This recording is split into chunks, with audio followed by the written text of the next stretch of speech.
Hello everyone, in today's video I'm going to be showing you all how to scale up your text because I do see a lot of people that do not know how to do this. So I'm going to make this very clear and simple, letting you guys know the correct properties to use and the incorrect properties to use for when scaling text, and the different confluences of which each property is involved. So first we have your text layer right here.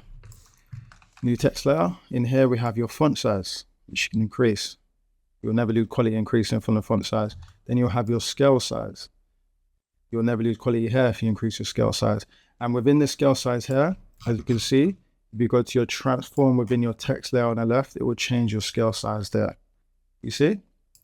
So these two properties are the exact same. This one is just a shortcut just on your text window on your right hand side. And then we have your vector motion scale, which initially you want it as 100%, of course, or whatever the scale that you want it as. But the more you enlarge it, it will not lose quality. It will always retain its quality. Hence why it's called a vector motion, which means infinitely scaling without losing quality. And the next one we have will be motion. So motion is the one you want to take in consideration a lot. This is the one where, as you can see, without even putting full screen, blurs, blemishes, this is the one you do not want to use.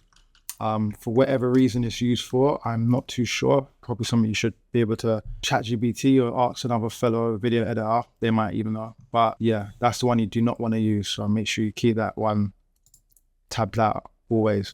But the main ones is your properties, your font size, which I primarily, I'll say is the best one. Your next one will be in your transform tab, which is also good because you can keyframe it and stuff. If you want it to be like that, go a couple frames forward, like this. It's also really smooth.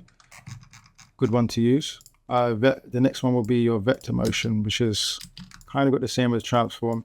You can use them both coherently, to be honest. You could have so you don't have so many keyframes here. So you can have this one go ahead, then as it gets to that point, you can go to your transform. Then you can have this one increase a little bit more. So play a bit forward. See, then it will increase on the transform tab. So there isn't really much difference in the transform and vector motion in terms of the quality we'll make it as, but they definitely do not use motion. Okay, I hope that helped you all.